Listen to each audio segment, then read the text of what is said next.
నమస్తే. శ్రీ గురుభ్యో నమః. శ్రీమాత్రే నమః. ఆదిత్యాయ చ సోమాయ మంగళాయ బుధాయ గురు శుక్ర శనిభ్యే రాహువే కేతవే నమః. ఇప్పుడు నేను చెప్పేటువంటి అంశం ఏంటంటే, మనకి కుజగ్రహం ఈ డిసెంబర్లో మారుతూ మళ్ళీ ఫిబ్రవరిలో అంటే దాదాపుగా 38-40 రోజుల మధ్యలో ఎప్పుడు కూడా ఒక రాశి నుండి ఒక రాశికి మారుతుంది కదా. అలాగా మరి వృశ్చిక రాశి నుండి ధనుసు రాశిలోకి వెళ్ళి ధనుసు రాశిలో ఈ కాలం అంతా ఉన్నప్పుడు మిగతా రాశుల వారికి ఏదైనా ఫలితం ఎలా ఉంటుంది అన్నది మనం చెప్పుకుందాం. దాంట్లో భాగంగా చూస్తే కనుక కుజుడు అంటే మీకు తెలుసు, భూమిపుత్రుడు కుజుడు. మంగళుడు, ఈయన వర్ణం చూస్తే ఎరుపు. ఇక్కడ కుజుడికి సంబంధించినంత వరకు మనకి ఏముంటుంది అంటే, ఒక కోపానికి ప్రతీక, ఒక సైన్యాధిపతి మనం చెప్పేటువంటిది రక్షణకి. కానీ ఆ రక్షణలో కూడా కొంచెం తొందరగా నిర్ణయం తీసుకునేటువంటి పరిస్థితి, అట్లాంటి అంటే కోపంగా అప్పటికప్పుడు అయిపోవాలి అనేటువంటి భావన, రక్షణ బాగా చేయడం, దీంతోపాటు తొందరపాటుతనం కూడా అక్కడక్కడ కనిపిస్తుంది.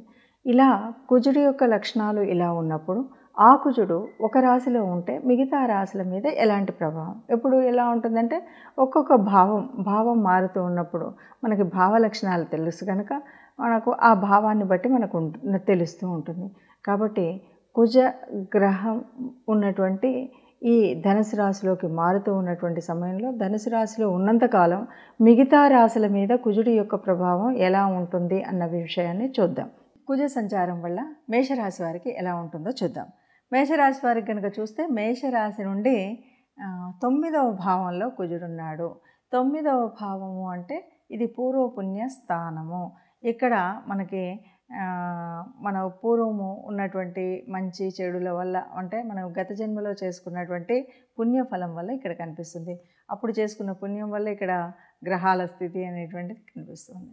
కాబట్టి ఇక్కడ కుజుడు ఉన్నాడు అంటే కుజుడు ఏం చేస్తూ ఉంటాడు, ఒక కోపాన్ని కలిగిస్తూ ఉంటాడు, ఒక తొందరపాటుతనం ఉంటుంది. ఎట్లా అన్నా సరే మనకు తెలియకుండానే దెబ్బలు తగిలించుకోవడం, రక్తాన్ని కలచూసుకోవడం అనేటువంటి పరిస్థితి అయితే ఉంటుంది. కాబట్టి అయితే ఇక్కడ దీన్ని ఎట్లా అన్వయించుకోవాలంటే, 9 అంటే తండ్రి స్థానం. ఇప్పుడు తండ్రికి మనకు ఏదైనా గొడవ వచ్చేటువంటి అవకాశం ఉందా? తండ్రి నుండి కోపం పొందేటువంటి అవకాశం ఉందా? లేకపోతే మనం అన్న మాట వల్ల తండ్రి బాధపడతాడా? ఈ విషయాన్ని గుర్తుపెట్టుకొని మనం వెలగడం అనేటువంటిది అవసరం ఉంది. అలాగే ఇది ఒక గురువు తుల్యులైనటువంటి వారికి, గురువులు పెద్దలు మార్గదర్శనం చేసేటువంటి వారి స్థానం. కాబట్టి ఈ విషయంలో వారందరితో మనం మాట్లాడేటప్పుడు జాగ్రత్తగా మాట్లాడడం, వారితో మనం చరించే విధానం చక్కగా ఉండాలి. తండ్రితో మాట్లాడినా, గురువుతో మాట్లాడినా, గురు తుల్యులైనటువంటి వారు ఎవరితో మాట్లాడినా వారి కోపం కలిగించే విధంగా కాకుండా వారిని ప్రసన్నం చేసుకునే విధంగా జాగ్రత్తగా ఉన్నట్టయితే ఈ కుజుడి వల్ల వచ్చేటువంటి చెడు పరిణామం ఏది కూడా మన మీద కనిపించకుండా ఉంటుంది, ఏ రకమైనటువంటి ఇబ్బంది కలగకుండా ఉంటుంది. ఇక దానితో పాటు మళ్ళీ మనకు ఆ కుజుడు ఎవరితో కలిసి ఉన్నాడు అన్నటువంటి దాని మీద కూడా ఫలితం ఉంటుంది. కాబట్టి మిగతా గ్రహాలు మారుతున్నటువంటి దాన్ని బట్టి మనకు కొంత మార్పులు చేర్పులు ఉంటాయి. ఏది ఏమన్నా ఆ గ్రహం యొక్క అనుగ్రహం పొందడం కోసం తప్పకుండా మనం కుజగ్రహ స్తుతి చేసుకుంటూ ముందుకు వెళ్ళినట్టయితే అంతా కూడా సవ్యంగా ఉంటుంది అని చెప్పచ్చు. ఇప్పుడు మనం విన్నదాన్ని బట్టి ఈ రాశులకు కుజుడి యొక్క ప్రభావం ఇలా ఉంటుంది అని తెలుసు. కాబట్టి తప్పకుండా మనం చేయవలసినటువంటి కొన్ని పరిహారాలు చేసుకున్నట్టయితే ఈ కుజుడు ధనుసు రాశిలో ఉన్నంతకాలం మనం హాయిగా ఉండొచ్చు అని చెప్పడానికి కొన్ని, ముఖ్యంగా నవగ్రహ మండపానికి వెళ్ళినప్పుడు కుజుడికి సంబంధించినటువంటి కుజుడి దగ్గర దీపం వెలిగించడం, అలాగే కుజుడికి సంబంధించినటువంటి స్తోత్రాన్ని చదువుకోవడం, ఈ రెండు చేయడంతో పాటు తప్పనిసరిగా ఇది కూడా వీలైనంత వరకు మంగళవారాలు చేయడం మంచిది. మంగళవారం కుజుడికి సంబంధించినటువంటి రోజు. మనం ఆ రోజు వీలైతే ఎర్రటి వస్త్రాలు ధరించడం, అలాగే కుజుడిని పూజించేటప్పుడు ఎర్రటి పుష్పాలతో పూజించడం. ఇక బయటకు వచ్చిన తర్వాత మనం ఎవరికి ఏది దానం చేయాలన్నా ఎర్రని వస్తువులు, ముఖ్యంగా కందిపప్పు దానం చేయడం అన్నది ముందు నుండి మనం చూస్తున్నటువంటిది. అంతేకాకుండా ఎర్రని ఫలాలు, ఎవరికైనా పళ్ళు, అంటే పప్పు దానం చేయట్లేదు, పళ్ళు దానం చేస్తున్నామంటే ఒక ఎర్రపు రంగు ఉన్నటువంటి పండ్లని మనం దానం చేయడం. ఎవరికైనా వస్త్రం పెట్టాల్సి వస్తుంది, ఇంటికి వచ్చిన వాళ్ళకి ఒక బ్లౌజ్ పీస్ పెడుతున్నాం అనుకోండి, అది కూడా ఎర్రటి వస్త్రం. లేదా ఎవరికైనా దానమే చేస్తున్నాం అనుకోండి, ఎరుపు రంగుకు సంబంధించినటువంటి వస్త్రాలని పెట్టడం.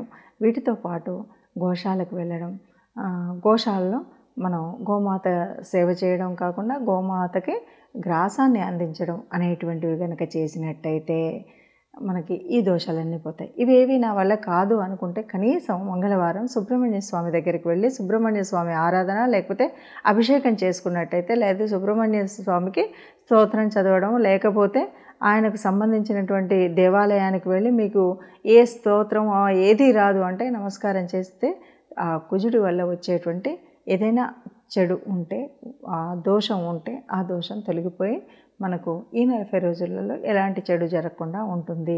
ఇది గుర్తుపెట్టుకొని తప్పకుండా మనకి గ్రహాలు ఏవి కూడా మన మీద కోపం పెంచుకోవు. ఏ గ్రహం కూడా కోపాన్ని కాదు, మనకున్నటువంటి పూర్వపుణ్య ఫలితమే ఇక్కడ అనుభవిస్తాం. కాబట్టి అది దృష్టిలో పెట్టుకొని గ్రహాల అనుగ్రహం కోసం తప్పనిసరిగా మనం గ్రహ ఆరాధన చేయడం అన్నది మర్చిపోకుండా ఉంటే సుఖంగా ఉంటాము. విన్నారుగా? మరి ఇప్పుడు ఇలాంటి గ్రహస్థితి ఉన్నప్పుడు, గోచార పరిస్థితుల్లో ఇలా ఉన్నప్పుడు, మన జన్మజాతకంలో ఎలా ఉన్నప్పటికీ ఈ పైన కనిపిస్తున్నటువంటి ఇప్పుడు తిరుగుతున్నటువంటి గ్రహాల స్థితిగతిని బట్టి, గ్రహాల దృష్టిని బట్టి, గ్రహాల కలయికని బట్టి ఈ 15 రోజుల వరకు ఎవరికి ఎలా ఉంటుందో చూసాం.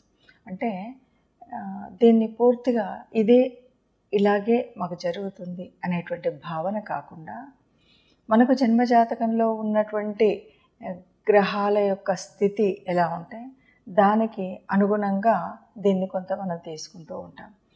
మనకు నిజంగా మన జాతకంలో ఉన్నటువంటి కలిసి వచ్చే యోగించే గ్రహాలు ఏవి ఉన్నాయి ఏంటి అన్నది కూడా కొంత పనిచేస్తుంది. కాబట్టి పూర్తిగా అయితే కాదు, కానీ కొంతవరకు ఈ గ్రహస్థితి ఇలా ఉన్నప్పుడు మనకి ఇలాంటి ఫలితాలు వస్తాయి అన్నది మాత్రం తెలుస్తుంది. ఏది ఏమన్నా గ్రహాలు ఇలా ఉన్నాయి కాబట్టి మనకు అంటే రాశిలో కానీ, ద్వితీయంలో కానీ, ఇంకెక్కడైనా సరే మనకున్నటువంటి భావాల్లో ఎక్కడెక్కడ ఉన్నప్పుడు ఏమేమి పరిహారాలు తీసుకుంటే బాగుంటుంది అని మనం తెలుసుకున్నప్పుడు కొద్దిగా ఆ పరిహారాల మూలంగా ఏదైనా మనకి కష్టం కొద్దిగా అంటే ప్రయాణ ఇబ్బందులు కానీ కొంచెంగా ఎక్కడైనా ఏదైనా అనిపించినా ఈ పరిహారాలతో మనకి ఆ చెడు ప్రభావం అనేది ఉండకుండా ఉంటుంది. అందువల్ల మనం అందరూ కూడా సుఖంగా ఉండాలని భావించేటువంటి భావనే అయినప్పటికీ గ్రహశాంతి అనేటువంటిది, ఎందుకంటే మనం గ్రహాల యొక్క అనుగ్రహం మన మీద ఉండాలి, దేవతల యొక్క అనుగ్రహం ఉండాలి. కాబట్టి తప్పనిసరిగా ఎవరైనా ఏదైనా తమ యొక్క ఇష్టదైవాన్ని ఇంటిలో వెలుపును నిత్యం ప్రార్థించినట్టయితే ఈ ఇబ్బందులు ఏవి ఉండవు. అందరం సుఖంగా ఉండాలి, అందరూ ఉండాలి, అందులో మనం ఉండాలని భావిస్తూ సర్వే జనా సుఖినో భవంతు.